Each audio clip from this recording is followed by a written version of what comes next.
Hello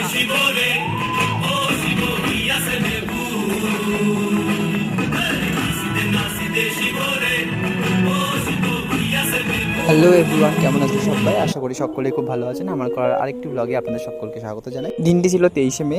তো যথারীতি tuition করেই বেরিয়ে পড়েছি মৈত্রী মঞ্চের উদ্দেশ্যে।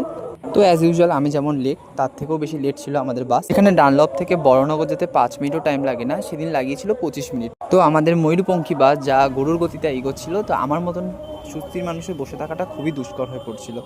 তো আমি এত তাড়াতাড়ি রেডি হয়ে কোথায় যাচ্ছিলাম জানতে হলে পুরো ব্লগটা অবশ্যই দেখতে হবে। তো এই গরুর গাড়ির অসাধারণ স্পিড নিয়ে পৌঁছে গেলাম মৈত্রী মঞ্চে।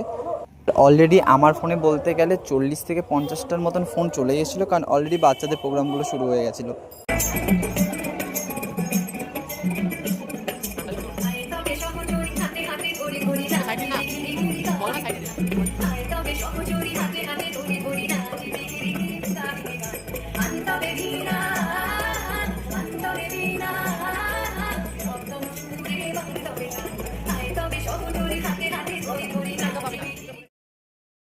তো কেন এসেছিলাম এই মৈত্রী মঞ্চে, তার কারণ রেইনবো ডান্স ট্রুপের নতুন প্রোডাকশন লঞ্চ হচ্ছে। আর সত্যি কথা বলতে ওদের প্রত্যেক কটা প্রোডাকশন অসাধারণ। ওরা মাইথোলজি নিয়ে এত সুন্দর কাজ করে, মানে জাস্ট ধারণার বাইরে।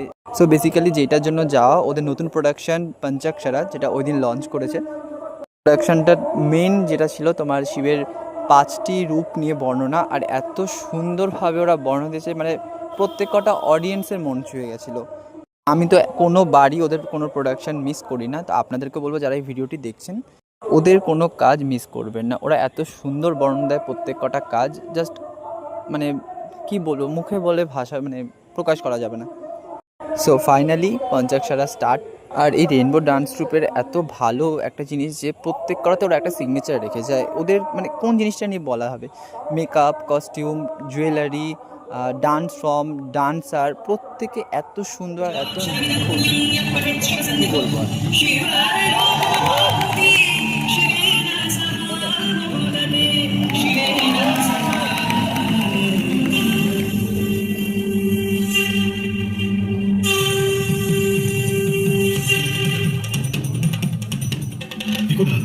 লঙ্কেশ মাতা কৈকশী শিবের আরাধনার সময় ইন্দ্র তার শিবলিঙ্গটি হরণ করলে মহাত্রীর আদেশে রাবণ ছুটে উদ্দেশ্য শিবকে চিরতরে লঙ্কায় আনা।